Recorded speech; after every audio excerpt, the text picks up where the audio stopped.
नमस्कार, मैं हूं मृत्युंजय कुमार झा और अगले आधे घंटे तक कमोडिटी मार्केट पर सबसे बड़ी कवरेज जारी है और आपके सवालों का सबसे बड़ा मंच तैयार है। और आज का शो आपके लिए ग्राउंड से, जी हाँ, इस वक्त मैं हूं एपीएमसी वाशी मंडी में और आपको ग्राउंड से ये शो दिखा रहा हूं। और आज की चर्चा में हमारे साथ मेहमानों का एक खास पैनल जुड़ा है।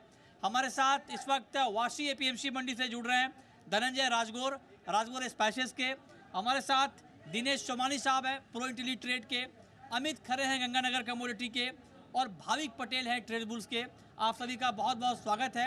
और आज चूँकि हम शो की शुरुआत जीरे से कर रहे हैं, जीरे की खबर से कर रहे हैं, क्योंकि जीरे में आज बड़ी तेज़ी आई और इंट्राडे में 5% से ज़्यादा दाम बढ़े। हालांकि उस तेज़ी के बाद एक प्रॉफिट बुकिंग भी आई, लेकिन फाइनली मार्केट करीब 800 रुपये की मजबूती के साथ बंद हुआ।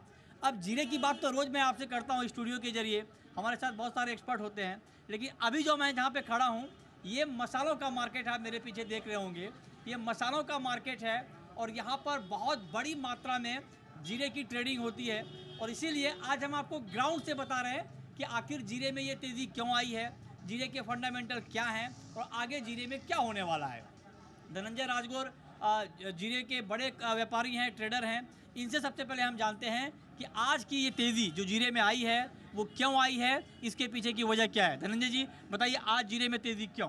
नमस्कार मृत्युंजय जी, पहले तो इस प्लेटफॉर्म पे मुझे बोलने का मौका दिया और आप हमारा मान रखकर ये एपीएमसी मंडी में आए। और दूसरा, जीरे के असली हीरे जो हम सबको पता है कि जीरा मार्केट में हीरा, तो जीरा हीरा बना या नहीं बना, लेकिन हमारे जीरे के हीरे दिनेश सोमानी जी हमारे साथ में है और मुझे हीरे के साथ बोलने का मौका मिला है। और बात हीरे की निकली तो मैं बताऊंगा, जीरा हीरा था, हीरा है और हीरा रहेगा। जीरे के दाम कम हुए, जीरे के गुण कम नहीं हुए। आज क्यों बढ़ा जीरा? सर, मार्केट में आवके कम है और लेवल ही ज़्यादा है। इसके वजह से जीरा सुधारे पे है। लेवल कम है, आप कह रहे हैं कि डिमांड ज़्यादा है इसलिए जीरा बढ़ा है। यस, बिल्कुल। अभी और बढ़ेगा और 15-20 दिन तक जीरे में यूं ही 15 से 20 रुपए की तेजी पक्की है। अच्छा, 15 से 20 रुपए किलो, मतलब 1500 से 2000 रुपये क्विंटल, Yes. है ना। अब चूंकि दिनेश जी बहुत टेक्निकल चार्ट को फॉलो करते हैं, वायदा बाजार के व्यू से सोमानी जी आप बताइए कि क्या जीरे की ये तेज़ी आपको टिकाऊ लग रही है? बिल्कुल मृत्युंजय जी, अगर आप सोइंग के फिगर्स देखो तो गुजरात में सोइंग है जो 5.5 लाख हेक्टेयर से ऊपर है, पिछले साल के मुकाबले ऑलमोस्ट दुगनी सोइंग है। राजस्थान में 6.8 लाख हेक्टेयर है जो करीब 25-30% ज़्यादा है। लेकिन आप अगर दाम देखो तो ऊपरी दाम से कम 1/3 भाव हो चुके हैं। एक बेस प्राइस बन गया 26,000 का। मुझे लगता है मार्च का कॉन्ट्रैक्ट 26,000 का बेस आज से कम 3 से 4 महीने रहने की संभावना है। आने वाले समय में 30,400 से 34,000 रुपये के लेवल्स हमें देखने मिल सकते हैं। तो इस स्तर में अगर थोड़ा सा भी घटाव आता है तो निश्चित तौर से बाइंग करना चाहिए। आने वाला समय जीरे के लिए फिर एक अच्छा समय बन के आ सकता है। अच्छा, आप कह रहे हैं कि आने वाले वक्त में जीरे में एक बड़ी तेज़ी देखने को मिल सकती है, इस पर आप नज़र रखें। लेकिन आप जरा हमें एक बात बताइए धनंजय जी कि जो जीरे की ये तेज़ी है, हालांकि हमने देखा कि भाई 25,000 का जीरा 60,000 चला गया, वहाँ से घट के फिर 25,000 आ गया। क्या जीरे में सब कुछ ठीक ठाक है या कुछ गड़बड़ हो रहा है? बिल्कुल गड़बड़ नहीं है। जीरे की सोइंग रिपोर्ट अच्छी आ रही है और फरवरी एंड और मार्च में जीरे का प्रेशर बनेगा नए जीरे का, तभी वो मुझे लग रहा है कि इस साल का सबसे बॉटम होना चाहिए। जो हम 60,000 से जो बॉटम ढूंढ रहे हैं वो बॉटम मार्च आसपास मिलेगा हमें। नहीं, 25 का जीरा 60 चला गया, 60 का जीरा 25 आ गया, आपको सब ठीक दिख रहा है? बिल्कुल सब सही था, लेकिन जब भी इंपोर्ट आया, इंपोर्ट के आंकड़े हमें पता नहीं था, वो हिसाब से जीरा घटा है। बाकी जीरा में तेज़ी सही थी। और मंदी तो सर अभी डबल शोइंग है, तो वो हिसाब से जैसे सूरज को भी चढ़ना है तो रात को उतरना पड़ता है, तो वो हिसाब से तेजी मंदी तो आती रहती है सर। अच्छा, तेज़ी मंदी आप कह रहे हैं कि आती रहती है। हमारे साथ अमित खरे भी हैं। खरे साहब, आप सुन रहे हैं ग्राउंड से, आज मैं जीरे पर रिपोर्ट दिखा रहा हूं। आप जरा बताइए, आपका टेक्निकल चार्ट जीरा वायदा को लेकर क्या कहता है? जी मिथुन जी, बहुत बढ़िया। आप अभी मंडी से लाइव आप दिखा रहे हैं, इसके लिए बहुत बहुत आभार, धन्यवाद आपका। ओवरऑल अभी देखा जाए तो मेरे को लगता है एक बेस फॉर्मेशन जीरे के चार्ट पर मेरे को दिखाई दे रहा है। लेवल्स के हिसाब से अगर मैं बात करूं तो 27,700 का भाव कल अगर स्क्रीन पे जीरे में मिलता है तो ट्रेडर्स को इसमें एक फ्रेश खरीदारी करनी चाहिए। मेरे को लगता है 30,000 से लेकर 31,000 तक के भाव इसमें जल्दी लगभग 10 से 15 दिनों में देखने को मिलेंगे। स्टॉप लॉस की अगर मैं बात करूं तो 27,000 के नीचे का स्टॉप लॉस ट्रेडर्स मेंटेन करें तो मेरे को लगता है अभी हाल फिलहाल 3 से 4,000 पॉइंट की तेजी जीरे में रिसेट में देखने को मिल सकती है। ओके, भाविक पटेल जी, आपको जीरे के फंडामेंटल अभी कैसे दिख रहे हैं? ताज़ा भाव पर जीरा वायदा में कारोबारियों को कुछ करना चाहिए या लंबी दूरी मेंटेन रखनी चाहिए? गुड इवनिंग मृत्युंजय जी। देखिए फंडामेंटल्स अगर देखें तो जो अराइवल का प्रेशर है वो थोड़ा आएगा तो उसकी वजह से प्राइसेस में थोड़े दबाव रहेंगे, बट अभी जो एटलीस्ट मोमेंटम है वो मुझे लग रहा है कि बरकरार रहेगा एटलीस्ट 10-15 दिन के लिए। अभी अगर फिजिकल डिमांड देखें तो वो भी अच्छी है, और चार्ट में भी अगर देखें तो 25,000 के करीब थोड़ा बॉटम आउट लग रहा है। मुझे लग रहा है कि ये जो अपसाइड है वो आई थिंक 29,500 से 30,000 तक देख सकते हैं। तो वापस जैसे बताया कि 27,000 के करीब अगर आता है तो 25,000 के स्टॉप लॉस से बाय कर सकते हैं। ऊपर मुझे लग रहा है 29,500 से 30,000 तक के लेवल हमें देख सकते हैं। अच्छा ठीक है, तो आपकी राय है कि जीरा अभी थोड़ा और ऊपर जाएगा, लेकिन धनंजय जी आप जरा हमें बताइए कि जीरे का पीक अराइवल सीजन कब होता है? कब जीरे का जो अराइवल है वो ठीक ठाक तरीके से शुरू हो जाएगा?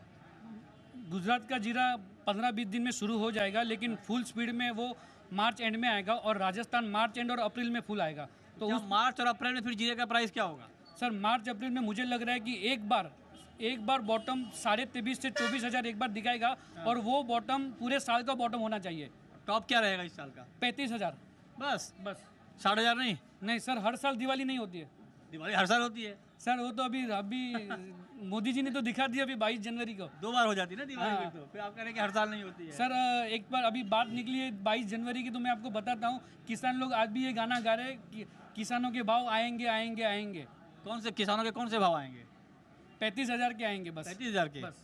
किसान तो 80,000 लाख रुपए की उम्मीद में बैठे थे, बहुत सारे किसान पिछली बार जब दाम बढ़े थे सर तो। इस बार तो मुझे मुश्किल लग रहा है कि अच्छा। 35,000 के ऊपर जीरा जा सकता है। ठीक है। अच्छा, ऊपर में सोमानी जी अगर मैं आपसे पूछूं, क्योंकि जीरा ऐसी कमोडिटी बन गई है कि जीरे से डर लगने लगा है बहुत सारे कारोबारियों को, जिन्होंने 60 का भाव देखा, 30 का भाव देखा। मतलब आप समझिए कि इस भाव में कितना ज़्यादा लोगों को तनाव हुआ होगा ऊपर नीचे दोनों में। आपके हिसाब से इस बार जीरे का टॉप और बॉटम आप क्या देखें टेक्निकल चार्ट में? जी बिल्कुल, मुझे लगता है कि जितनी भी स्विंग फिगर्स बढ़कर आई है, मौसम जितना अनुकूल है, मुझे लगता है पाइपलाइन खाली है। जैसे ही मार्केट में अराइवल्स आएगी सबको माल लेना रहेगा। हाँ। 25,500 का ये बेस रहेगा इस साल के लिए, मार्च कॉन्ट्रैक्ट अप्रैल कॉन्ट्रैक्ट की बात करूं मैं। हाँ। और 34,500 अपसाइड, मुझे लगता है 10,000 रुपये की चाल इस साल इतनी ही रह सकती है। इससे ज़्यादा मुझे कोई तेजी मंदी की संभावना कम नजर आती है। अच्छा, तो सोमानी जी भी कह रहे हैं कि 10,000 रुपये की चाल रहेगी और इससे ज़्यादा की तेज़ी मंदी नहीं लगती है। हालांकि ये अलग बात है, हालांकि ये तो अपने चार्ट के हिसाब से बात करते हैं, बात ठीक भी है। लेकिन जब जीरा 30,000 32,000 पे था तो उस समय किसी ने नहीं सोचा था कि यही जीरा 60,000 का हो जाएगा। और जब जीरा 60-65,000 का हुआ तब उस वक्त किसी ने ये नहीं सोचा था कि यही जीरा 25-26,000 का हो जाएगा। तो ये भी बात आपको ध्यान में रखनी चाहिए जब आप जीरे के कारोबार में उतरते हैं कि मार्केट है, कुछ भी हो सकता है, लिहाजा उसको ध्यान में रखकर ट्रेड लें। और जो भी ट्रेड लें स्टॉप लॉस ज़रूर लगाएं। सोमानी जी जब भी टेक्निकल कॉल देते हैं तो स्टॉप लॉस बताते हैं, उसको आप ज़रूर फॉलो करिए, क्योंकि वो आपको जोखिम से बचाता है। और जब मार्केट इस तरह का वोलेटाइल मार्केट हो तो बहुत ज़रूरी है कि आपका ट्रेड बिना स्टॉप लॉस के ना हो। बहुत शुक्रिया धनंजय जी आपका जीरा पर जुड़ने के लिए, हमारे साथ डिटेल में व्यू देने के लिए। अब आगे बढ़ते हैं, अब बात करते हैं कि आज के मार्केट में आपको सोने में और चांदी में क्या करना चाहिए। तो भाभी जी आप जरा बताइए, गोल्ड का मार्केट थोड़ा सा रेंज में फंसता हुआ दिख रहा है, क्या लगता है आपको ताज़ा भाव पर सोने में किस तरह का ट्रेड ठीक लग रहा है, क्या करना चाहिए? देखिए सोने में कल अगर देखें तो यूएस का बड़ा डेटा आने वाला है। फ्राइडे को भी देखें तो पीसी इंडेक्स है, तो उसकी वजह से हमने देख रहा है कि 2 दिन में बहुत रेंज में चल रहा है। बट अभी भी मुझे लग रहा है कि एटलीस्ट डिस्पाइट के डॉलर अप्रिशिएट हो रहा है, आई थिंक सोने में और चांदी में थोड़ी चमक रहेगी। मुझे चांदी ज़्यादा बेहतर लग रही है। बट अगर इंट्राडे की बात करें और सोना में किसी को ट्रेड लेना है तो मैं बोलूँगा कि बाय एंड डिप्स की स्ट्रेटेजी रखनी चाहिए, जहाँ पे 62,100 पे बाय कर सकते हैं 62,300 के टारगेट के लिए, और स्टॉप लॉस रख सकते हैं 62,000 का। ओके, तो ये रहा आपकी हो गई गोल्ड के ऊपर। अब जरा आप बताइए खरे जी, आपका व्यू क्या है सिल्वर के ऊपर, चांदी में आज क्या करें?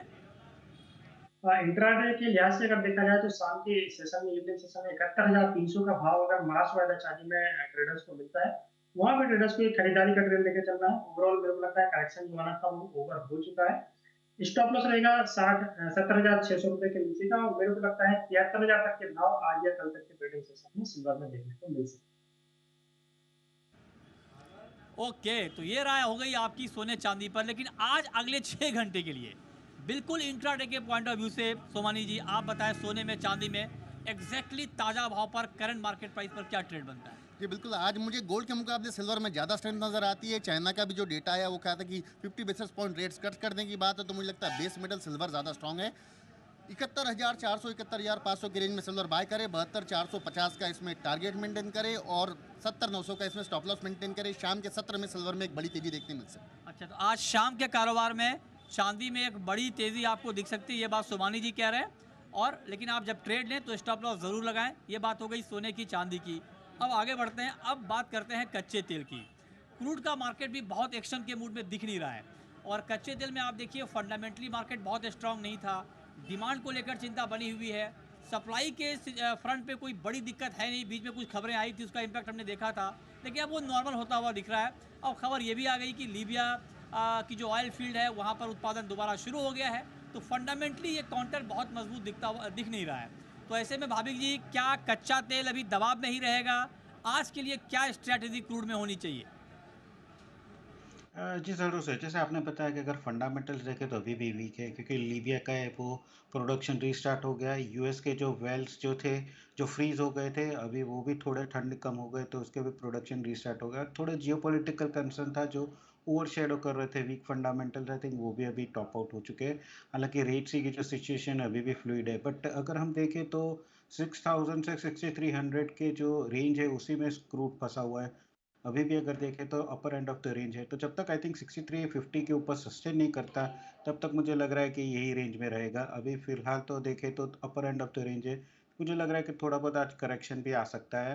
हालांकि आज के इन्वेंट्री के डेटा भी इंपॉर्टेंट है, तो इंट्राडे मैं बोलूँगा कि शॉर्ट कर सकते हैं 6220 पे, नीचे का टारगेट रख सकते हैं 6100 का और स्टॉप लॉस रख सकते हैं 6300 का। ओके, तो ये रहा आपकी हो गई क्रूड के ऊपर। खरे जी, आप बताइए नेचुरल गैस में अभी आपको किस तरह का ट्रेड दिख रहा है? और आज के लिए अगर नेचुरल गैस में कोई ट्रेड लेना हो, कारोबार करना हो, तो आपके हिसाब से क्या ट्रेड लेना चाहिए? जी बिल्कुल बिल्कुल जी, नेचुरल गैस में वापस फिर से वही भाव आ गए हैं जहाँ से हमने स्टार्ट किया था इसको। अभी जनवरी वायदा, कल इसकी एक्सपायरी है, 212 का भाव है। 210 रुपए के आसपास इसमें एक फ्रेश खरीदारी का ट्रेड ट्रेडर्स को करना चाहिए। अभी 7% के आसपास की तेजी इसमें दिखाई दे रही है। मुझे लगता है इंट्राडे में 218 तक के भाव इसमें देखने को मिल सकते हैं। 207 रुपए का इसका स्टॉप है। ओके, ठीक है, तो एनजी पर आपका ये व्यू है। अब आते हैं मेटल पे, और मेटल में एक तेज़ी का माहौल बनता हुआ दिख रहा है। फंडामेंटली मेटल का मार्केट कितना बदला है और क्या मेटल में भी तेज़ी का ये दौर कंटिन्यू रहने वाला है, ये ज़रा आप बताएं सुमानी जी। जी बिल्कुल, चाइना का डेटा था, चाइना का कोई सपोर्टिव न्यूज़ अभी तक आ नहीं रहा है, लेकिन आज पहली बार उन्होंने रेट्स कट करने की बात की है। 50 basis point is something which is huge. मुझे लगता है बेस मेटल्स में अच्छा सपोर्ट करना चाहिए। मैं फरवरी कॉन्ट्रैक्ट कॉपर की बात करता हूँ, 728 के आसपास बाय करे, 735 742 के लक्ष्य, हाँ। 724 का इसमें स्टॉप लॉस मेंटेन करना चाहिए। हाँ। कॉपर ही काउंटर मुझे सबसे स्ट्रॉन्ग लगता है आज के लिए। अच्छा, तो आज के लिए कह रहे हैं कि कॉपर आपके लिए एक अच्छा ट्रेड बन सकता है, इस पर आप नज़र रखिए। और जो भी ट्रेड लें, ये बार बार मैं आपको बता रहा हूँ कि स्टॉप लॉस ज़रूर लगाएं। ये बात होगी कॉपर की। कॉपर के अलावा भाविक जी, मेटल में और कोई ऐसा काउंटर जहाँ पर आपको लगता हो कि ट्रेड लेना फ़ायदे का सौदा हो सकता है?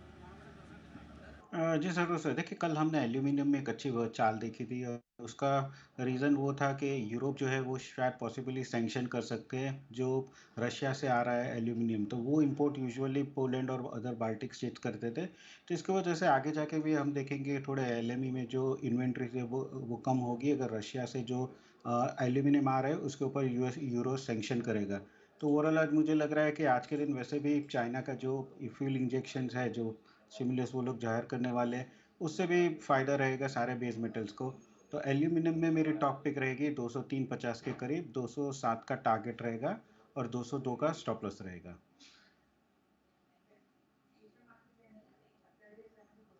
ठीक है, तो आपकी राय हो गई है ओवरऑल मेटल के ऊपर। चलिए अब हम शुरू करते हैं सवाल जवाब का सिलसिला। और पहला सवाल है कैलाश चंद्र मोदी का, जो इस वक्त हमारे साथ जुड़ रहे हैं सदलपुर से। कैलाश जी, बहुत स्वागत है आपका, पूछिए अपना सवाल। नमस्कार सर। नमस्कार। नमस्कार सर। हेलो जी जी, नमस्कार नमस्कार, पूछें पूछें कॉपर पे पूछें। सर आज का टारगेट क्या रहेगा? आज का टारगेट और स्टॉप लॉस। कॉपर का आज का टारगेट अभी अच्छा ठीक है, कॉपर का टारगेट अभी सोमानी जी ने बताया था, एक बार आपको फिर से बताएंगे। इनका सवाल है कि कॉपर पर आज का टारगेट क्या है, स्टॉप लॉस क्या लगाएं? आज मोमेंटम कॉपर में काफ़ी स्ट्रॉन्ग नजर आता है। फरवरी कॉन्ट्रैक्ट 728 में बाय करे, 735 742 के लक्ष्य और नीचे में 724 के नीचे इसमें स्टॉप लॉस मेंटेन करना चाहिए। ठीक है, तो कॉपर में टारगेट आप ध्यान में रखिए कॉपर में तेज़ी की बात हो रही है, इस पर आप नज़र रखिए। और आगे बढ़ते हैं और रुख करते हैं अब अगले कॉलर का। और अगला कॉलर है राजस्थान से, सुभाष है हमारे साथ राजस्थान से। पूछिए। नमस्ते जी। हेलो नमस्कार, पूछिए साहब, आप एक जिम्मेवार आदमी हो। ग्वार पे जो सेमिनार में 6,000 का भाव था और ऊपर में क्या क्या टारगेट दिखाए थे, उनको जाके एक बार दोबारा पूछो ना। किसानों को तो मरवा दिया, अब वो दोबारा भाव 6,000 का ही नहीं थी क्या? सबने तेजी बोली थी। ये बिल्कुल बिल्कुल ये बात देखिए, ये सवाल आपका बिल्कुल जायज़ है। और तमाम मजबूत फंडामेंटल के बावजूद ग्वार के दाम नहीं बढ़े हैं। ये बात हमने कई बार उठाई है कि प्रोडक्शन कम हुआ है। और अभी भी आप देखिए स्पॉट मार्केट में ग्वार गम ऊपर बिक रहा है जो वायदा में भाव है। ये बात हमने कई बार उठाई, सवाल खड़े किए कि आखिर ऐसा क्या हो रहा है। और आप ये बात ठीक कह रहे हैं कि जो ग्वार के किसान हैं उनके ऊपर दोहरी मार पड़ी है। एक तो दाम नहीं बढ़े और दूसरी तरफ उत्पादन काफ़ी कम हुआ, उनको नुकसान हुआ। बारिश नहीं हुई राजस्थान में, 122 सालों का सूखा था राजस्थान में, रिकॉर्ड टूटा, लेकिन उसके बाद भी ग्वार के दाम नहीं बढ़ पाए। ये निश्चित तौर पर एक किसानों के लिए मुश्किल वाली बात है। सुमन जी क्या कहेंगे, अब किसानों को क्या करना चाहिए, क्या उम्मीद रखें कुछ दाम बढ़ने की? जी बिल्कुल, जो एक्सपेक्टेशन थी उस पे अनुरूप बिल्कुल भी ग्वार अभी तक चला नहीं है। फसल तो निश्चित तौर से कमी है और डिमांड में निरंतर है, लेकिन सबसे बड़ी बात जो इसमें ऐड ऑन हो रही है, निरंतर जो डिमांड में स्टॉक लगा रहा है वही बंदा बेच रहा है इसको कंटिन्यू। तो मुझे लगता है फिर भी कितना भी हो जाए, फंडामेंटल्स जो है उसके अनुरूप ही बाजार चलेगा। आज नहीं कल ग्वार के दाम निश्चित तौर से बढ़ेगी और मुझे लगता है 5350 की ग्वार अभी भी मंदी नहीं होनी चाहिए। 5550 के ऊपर जिस दिन क्लोज होगा ये 5850 के लेवल ही आपने को देखने मिलेंगे। और तेजी में विलम्ब हो सकता है, लेकिन देरी नहीं हो ज़्यादा, मतलब निश्चित तौर से आनी चाहिए तेजी, मुझे ऐसा लगता है। मतलब सोमानी जी कह रहे हैं कि तेज़ी में देर है अंधेर नहीं है। फंडामेंटली ये काउंटर बहुत स्ट्रांग है, लिहाजा आने वाले वक्त में इसके दाम बढ़ सकते हैं, ये भरोसा दिया जा रहा है। देखिए वैसे मार्केट को फंडामेंटल पे चलना चाहिए, जो अभी नहीं चल पा रहा है। आगे क्या होता है इसके ऊपर हम आगे और भी बात करेंगे। आगे बढ़ते हैं और अब बात करते हैं एक और कमोडिटी की, और वो कमोडिटी है टर्मरिक। टर्मरिक में अच्छी तेज़ी आई है पिछले 2-3 दिनों में। आप ज़रा बताइए खरे जी, टर्मरिक में हल्दी में ये चमक क्यों, इसके पीछे की वजह क्या है? ओवरऑल देखा जाए तो हल्दी काफी स्ट्रॉन्ग चार्ट पे नजर आ रही है। और थोड़ा सा फंडामेंटल साइड से भी इसमें पॉजिटिव न्यूज आ रही है कि इस बार की जो है फसल थोड़ा सा कम होके आएगी। लेवल्स के हिसाब से अगर मैं बात करूँ तो अभी 12 जनवरी को ही हल्दी ने 12,650 के आसपास का एक लो बनाया था और आज इसने 16,170 के आसपास का हाई बनाया। लगभग 27 से 28% की तेजी सिर्फ 8 ट्रेडिंग सेशन में ही हल्दी में देखने को मिली। तो मेरे को लगता है ये काफी अच्छा मोमेंटम तेजी का रहेगा। अभी एक बार 16,000 के आसपास ट्रेडर्स को इसमें एक बार मुनाफा बुक करना चाहिए। मेरे को लगता है 14,700 के आसपास तक के भाव वापस फिर से इसमें देखने को मिलेंगे। वहां पे ट्रेडर्स इसमें वापस फिर से री एंट्री कर सकते हैं। ओवरऑल मेरे को लगता है ये साल हल्दी 20,000 के आसपास प्लस का भाव जो है स्क्रीन पर देखने को मिल सकता है।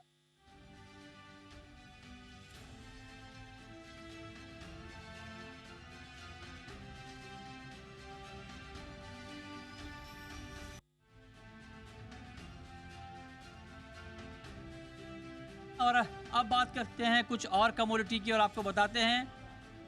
पवन है नेक्स्ट कॉलर हमारे साथ राजस्थान से। पूछिए पवन। सर ग्वार पे करंट वहाँ पे क्या करना चाहिए हमें? ग्वार में अभी क्या करना चाहिए ये आप जानना चाहते हैं, ठीक है। बताइए खरे जी, ग्वार में क्या करना चाहिए? ग्वार शेड में मतलब जी मेरे को लगता है कि 2 से 4 दिनों की जो रेंज है वो ऊपर में 5600 से लेकर 5300 रुपए तक हो सकती है। अभी इसका अगर तेजी का मोमेंटम देखें तो जब तक 5650 रुपए के ऊपर प्राइसेस करंट वायदे के नहीं निकल रहे तब तक इसमें बड़ी तेजी की उम्मीद नहीं है। ओवरऑल रेंज के हिसाब से ही ट्रेडर्स को इसमें ट्रेड बनाना चाहिए। 5300 के आसपास अगर मिलता है तो एक बार खरीदारी का ट्रेड लेके चलो। 5200 रुपए का स्टॉप लगाकर 5600 तक के भाव इसमें देखने को मिल सकते हैं। 5650 के ऊपर जिस दिन भी ये निकलने लग जाएगा तो इसमें आगे की नई रेंज खुल जाएगी जो कि 6000 रुपए तक भी हो सकती है। ठीक है, नेक्स्ट कॉलर राजेश हैं गंगानगर से। पूछिए राजेश जी। सर मैंने गोल्ड बेचे हुए हैं 62,100 में 3 लोट। ये 62,200 से हर बार टूट जाते हैं। आज ये बाइंग क्यों बोल रहे हैं? कोई पर्टिकुलर रीजन है क्या इनका और क्या एसएल रखूं मैं? आपने बाइंग की है 62,000 पे? सेल किया है सर 62,100 में। 62,100 में 62,000 पे सेल किया आपने, ओके। बताइए क्या करना चाहिए भाभी जी इनको गोल्ड में? देखिए उनके एक थोड़ा सही है कि 62,250 के करीब एक अच्छा रेजिस्टेंस है और वहाँ से ही अगर हम 3 दिन देखें तो वहाँ से ही सेलिंग प्रेशर आ रहा है। हालाँकि अभी हम लोग इसीलिए बुलिश है क्योंकि डॉलर इंडेक्स में जो तेज़ी आई है उसके बावजूद भी अगर गोल्ड देखें तो उसमें थोड़ा बहुत स्ट्रेंथ दिख रहा है। तो ज़्यादा बड़ा करेक्शन नहीं दिख रहा है क्योंकि मार्केट भी अभी री-एंटिसिपेट कर रहा है, रिकैलिब्रेट कर रहा है कि आगे जाके जो रेट कट होंगे वो शायद लेट होंगे। तो वो आप 62-250 का स्टॉप लॉस बना के रखिए। अगर 62-250 के ऊपर जाता है तो आप आपकी शॉर्ट पोजीशन निकल जाइए और आज के दिन अगर नीचे 62,000 के भी करीब मिलता है तो आप आपके जो प्रॉफिट है वो बुक कर लीजिए। राइट, ठीक है। चलिए अब आपको बताते हैं, सुनाते हैं कि बजट 1 फरवरी को पेश होगा, इंटरिम बजट, और बजट में बुलियन इंडस्ट्री की क्या उम्मीद है, इस पर हमने बात की है James and jewellery export promotion council के चेयरमैन विपुल शाह से। आइए आपको सुनाते हैं कि उन्होंने क्या कहा है। बजट सामने और हमारे साथ खास बातचीत के लिए हैं विपुल शाह, चेयरमैन है जीजेईपीसी के। और सर, सबसे पहला सवाल तो ये कि जिस तरह हम बजट के बिल्कुल मुहाने पे खड़े हैं, क्या एक्सपेक्टेशन है पूरे सेक्टर की? यस, यही टाइम जो बजट है, लेकिन माना जा रहा है कि ये वोट ऑन अकाउंट वाला बजट होगा। तो उम्मीद है तो जो हमारी जो मांग इतने सालों से रह रही है वही सेम डिमांड्स हम लोग की चल रही है, लेकिन इस टाइम हम लोग को मतलब आशा कम है क्योंकि it's going to be vote on budget. सरकार से बात हुई थी तो उन्होंने बोला कि कोई भी स्पेसिफिक चीज़ है तो वो जो इंडस्ट्री के लिए खास चाहिए तो वो एक नोटिफिकेशन से वो निकाले लेंगी। तो हमने जो मांगा हुआ है, जैसे हमारे डायमंड सेक्टर में स्पेशल नोटिफाइड जोन, जो हमारी बहुत पुरानी मांग है, जो स्पेशल नोटिफाइड जोन है, जो हमारे यहाँ रॉ मटेरियल रफ डायमंड जो वहाँ से परदेश से आते हैं सब यहाँ पे व्यूइंग करवाने के लिए स्पेशल नोटिफाइड जोन में आते हैं, तो ये लोग को वहाँ पे सेल करने की परमिशन दी जाए। दूसरा, गोल्ड और वो सिल्वर को लेके हमने ड्यूटी जो कि बहुत ही हाल 15% पे आसपास ड्यूटी है, तो हमने उनको रिक्वेस्ट किया कि ये ड्यूटी 5% पे हो जानी चाहिए, जिससे 2 नंबर का धंधा जितना भी हो रहा है वो उसको हम लोग बढ़ावा ना देवे। हाल ही में लैब ग्रोन सेक्टर के लिए भी हमने जो सरकार ने बहुत सारी मतलब ये आई चेन्नई में उन्होंने बहुत अच्छे खासे पैसे R&D के लिए डाले हुए हैं। तो लैब ग्रोन के लिए भी हम लोग ने मतलब जो हमारी रेगुलर डिमांड्स वगैरह जो है उनके लिए भी उनको हमने ड्यूटी स्ट्रक्चर जो भी है तो वो कैसे कम कर सके, तो वो हिसाब से हमने उन्हें रिक्वेस्ट की हुई है। तो उम्मीद है ये हम लोग की जो ऑन गोइंग डिमांड्स है जेम एंड ज्वेलरी क्षेत्र की, सरकार उस पर थोड़ी ध्यान देगी और इस पर कुछ ना कुछ नतीजा श्योर कुछ ना कोई नतीजा आना चाहिए। तो ये थी बजट से बुलियन इंडस्ट्री की डिमांड। बहुत शुक्रिया अमित खरे आपका, शुक्रिया आपका भाविक जी हमारे साथ जुड़ने के लिए, और बहुत बहुत शुक्रिया दिनेश सोमानी जी आपका आज ग्राउंड से हमारे साथ जुड़कर हमारे जो ऑडियंस हैं उनको कॉल देने के लिए बहुत बहुत शुक्रिया। तो फिलहाल इस शो में इतना ही, छोटा सा ब्रेक, और ब्रेक के बाद भी खबरें लगातार जारी हैं। नमस्कार।